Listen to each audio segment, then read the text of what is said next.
अमीर गरीब बहनें।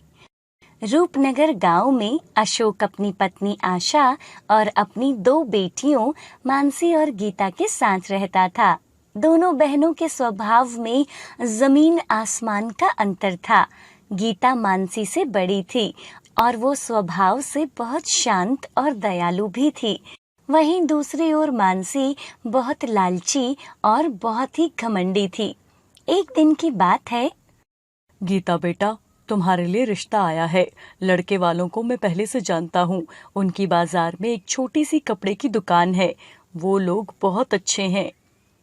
पापा, उनके पास पैसे और बड़ी गाड़ी तो है ना, नहीं तो ये शादी के बाद भी हमसे ही पैसे मांगने आया करेगी। चुप कर तू।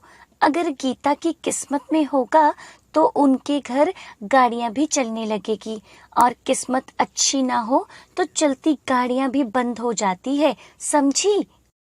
तभी गीता अपने पिताजी से बोलती है, पिताजी, जैसा आपको सही लगे, आप जो करोगे अच्छा ही होगा। बेटा, तुम्हारे मुंह से ये बात सुनकर तो मेरे मन को तसल्ली मिल गई है। कुछ ही दिनों में बहुत ही साधारण तरीके से गीता की शादी हो जाती है। गीता के ससुराल में उसके सास ससुर थे। राहुल की अपनी कपड़े की दुकान थी जो पहले राहुल के पिताजी चलाया करते थे, और अब वहाँ राहुल बैठा करता था। गीता अपने नए परिवार में बहुत खुश थी। कुछ दिनों के बाद मानसी के लिए भी एक बड़े से घर से रिश्ता आता है और मानसी फट से हाँ कर देती है। पिताजी, मेरी शादी ना पूरी धूमधाम से होनी चाहिए। गीता की शादी की तरह तो बिल्कुल भी नहीं। मेरी शादी में सब कुछ अच्छा होना चाहिए। आखिर मेरे ससुराल वाले इतने अमीर हैं तो उनकी किसी भी कोई चीज में कमी नहीं होनी चाहिए। कुछ ही दिनों में अशोक कर्जा उठाकर बहुत ही धूमधाम से मानसी की शादी कर देता है। मानसी का पति एक बड़ी सी कंपनी में मैनेजर था और उसकी सैलरी का पैकेज भी अच्छा था। उसका ससुर रिटायर अध्यापक था। उनके घर में किसी चीज की कोई कमी नहीं थी। मानसी को अपने अमीर होने पर बहुत ज्यादा घमंड था। एक दिन की बात है। एक दिन गीता अपनी बहन मानसी को फोन करती है। अरे मानसी, शादी को 2 महीने हो गए हैं, लेकिन तू अभी तक जीजा जी को लेकर हमारे घर पर नहीं आई। राहुल जी कब से बोल रहे थे कि उनको यहाँ बुला लो, सब लोग मिल लेंगे। बताऊं, अब ये कभी मुझे मूवी दिखाने ले जाते हैं तो कभी बाहर घुमाने, समय ही नहीं मिलता। और अभी तो लास्ट वीक ही हम गांव से होकर आए हैं। अरे, ये तो बहुत अच्छी बात है। तुझे जैसा घर चाहिए था, तुझे बिल्कुल वैसा ही घर मिला है। हाँ, इस मामले में तो मैं बहुत लकी हूँ। जीजा जी की तरह कोई मिल जाता तो पता नहीं मेरा गुजारा कैसे होता। अच्छा दीदी, अभी मैं ना फोन रखती हूँ, हमें कहीं बाहर जाना है। और हाँ, देखती हूँ इनको बोलकर, जल्दी आने का बना तो मैं आपको बता दूंगी। उसके बाद दोनों बहनें फोन कट कर देती हैं और ऐसे ही समय बीतता रहता है। गीता अपने सास ससुर की बहुत ही सेवा करती थी और दुकान पर भी जाकर अपने पति राहुल का काम में हाथ बटाती थी। एक दिन मानसी अपने पति के साथ उनके घर आती है। दीदी, ये लो, मुंह मीठा करो, इन्होंने मेरे लिए नई गाड़ी ली है। अब मैं अकेले कहीं भी आ जा सकती हूँ। अरे वाह, ये तो बहुत अच्छी बात है। अरे जीजा जी, आप भी मुंह मीठा कर लीजिए। और हाँ, अब आप भी कोई छोटी सी गाड़ी ले ही लो, आपके जो बजट में हो। अरे, हमें कार की क्या जरूरत है। पूरा दिन तो दुकान पर ही रहना होता है, और कहीं बाहर जाना हो तो मोटरसाइकिल तो है ना। भाई, गीता दीदी तो शिकायत नहीं करती, लेकिन अगर मैंने मानसी को मोटरसाइकिल पर कहीं ले जाना चाहा ना, तो ये तो मेरे साथ ही ना चले। दीदी, यहाँ तो बहुत गर्मी हो रही है, आप घर में एसी क्यों नहीं लगवा लेती? ऐसे मानसी अपनी बहन गीता और जीजा जी को बातों ही बातों में जलील करती है और फिर वो दोनों वहां से चले जाते हैं। ये लोग गाड़ी लेने की खुशी में मिठाई देने आए थे या फिर हमें जलील करने आए थे? अरे आप भी ना, क्या लेकर बैठ गए? इसकी तो आदत है, वो तो मुंह फटे कुछ भी बोल देती है। और वैसे भी आप किसी से कम थोड़ी ही ना हो। राजीव तो किसी कंपनी में काम करता है और मेरे पति तो खुद ही मालिक हैं।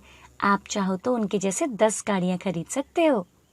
गीता की बातें सुनकर राहुल बहुत मोटिवेट होता है और वो दिल्ली मुंबई से कपड़े मंगवाकर अपनी दुकान पर सामान भरता है।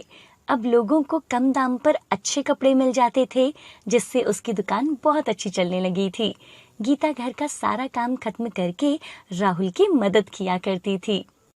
लोग जो एक बार उनकी दुकान से सामान लेते थे वो कहीं और नहीं जाते थे। ऐसे राहुल की दुकान दिन दुगनी और रात चौगनी तरक्की करने लगी थी। अब राहुल कुछ ही समय में उस दुकान के साथ ही एक बड़ा सा मॉल खोल लेता है। वहां पर वो तरह तरह की वैरायटी के कपड़े रखता है। अब शहर के बड़े बड़े लोग भी उनके मॉल से शॉपिंग किया करते थे।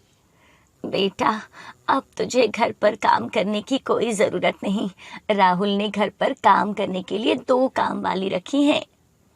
हाँ माँ जी, लेकिन आपको चाय तो मैं ही अपने हाथ से बनाकर दूंगी। हाँ बेटा, तेरे हाथ से बनी चाय का स्वाद ही अलग है। ऐसे सब एक दूसरे के साथ प्यार से रहते थे। गीता के घर अब किसी चीज की कोई कमी नहीं थी। अब उनका नाम भी शहर के अमीर लोगों में था। एक दिन गीता अपने ड्राइवर को लेकर मानसी के घर जाती है। जैसे ही गीता अंदर जाती है, वो देखती है कि मानसी और राजीव आपस में लड़ रहे थे। घर में खाने के लिए सामान नहीं है। पिताजी बेचारे अपनी पेंशन के पैसों से सामान लाने लग गए हैं। जब से तुम्हें कंपनी से निकाला है, घर पर पड़े रहते हो और कहीं और जाकर कोई छोटा मोटा काम क्यों नहीं ढूंढ लेते? क्या जरूरत थी तुमको अपनी कंपनी में इतना बड़ा घोटाला करने की?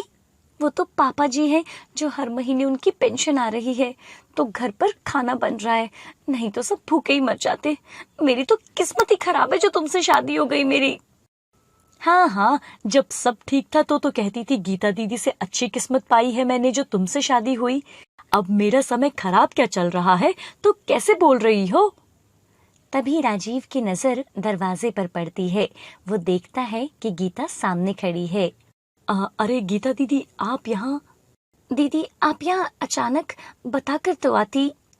बताकर आती तो क्या अपनी बहन को अपनी हालत के बारे में बताती? दीदी, किस मुंह से बोलती कि हम किस हालत में हैं? ये तो किसी के भी साथ हो सकता है मानसी। भगवान हर किसी का समय एक जैसा नहीं रखता। तो चिंता मत कर, मैं इनसे बोलकर कुछ करवाती हूँ।